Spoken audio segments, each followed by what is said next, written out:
Chapter 18. After this I saw another angel coming down out of heaven. He had great authority, and his splendor brightened the whole earth. He cried out in a loud voice, "She has fallen! Great Babylon has fallen! She is now haunted by demons and unclean spirits. All kinds of filthy and hateful birds live in her. For all the nations have drunk her wine, the strong wine of her immoral lust. The kings of the earth practiced sexual immorality with her, and the businessmen of the world grew rich from her unrestrained lust." Then I heard another voice from heaven saying, "Come out, my people. Come out from her. You must not take part in her sins. You must not share in her punishment. For her sins are piled up as high as heaven, and God remembers her wicked ways. Treat her exactly as she has treated you. Pay her back double for all she has done. Fill her cup with a drink twice as strong as the drink she prepared for you. Give her as much suffering and grief as the glory and luxury she gave herself. For she keeps telling herself, 'Here I sit, a queen. I am no widow. I will never know grief.' Because of this, in one day she will be struck with plagues, disease, grief, and famine. And she will be burnt with fire, because the Lord God who judges her is mighty. The kings of the earth who took part in her immorality and lust will cry and weep over the city when they see the smoke from the flames that consume her.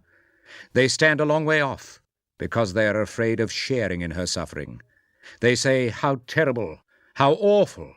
This great and mighty city Babylon! In just 1 hour you have been punished.' The businessmen of the earth also cry and mourn for her, because no one buys their goods any longer. No one buys their gold, silver, precious stones, and pearls, their goods of linen, purple cloth, silk, and scarlet cloth, all kinds of rare woods, and all kinds of objects made of ivory and of expensive wood, of bronze, iron, and marble, and cinnamon, spice, incense, myrrh, and frankincense, wine and oil, flour and wheat, cattle and sheep, horses and carriages, slaves, and even human lives. The businessmen say to her, 'All the good things you long to own have disappeared, and all your wealth and glamour are gone, and you will never find them again.' The businessmen who became rich from doing business in that city will stand a long way off, because they are afraid of sharing in her suffering. They will cry and mourn and say, 'How terrible! How awful for the great city! She used to dress herself in linen, purple, and scarlet, and cover herself with gold ornaments, precious stones, and pearls, and in 1 hour she has lost all this wealth.' All the ship's captains and passengers, the sailors, and all others who earn their living on the sea stood a long way off and cried out as they saw the smoke from the flames that consumed her, 'There never has been another city like this great city.' They threw dust on their heads. They cried and mourned, saying, 'How terrible, how awful for the great city! She is the city where all who have ships sailing on the seas became rich on her wealth, and in 1 hour she has lost everything.' Be glad, heaven, because of her destruction. Be glad, God's people and the apostles and prophets, for God has condemned her for what she did to you." Then a mighty angel picked up a stone the size of a large millstone and threw it into the sea, saying, "This is how the great city Babylon will be violently thrown down and will never be seen again.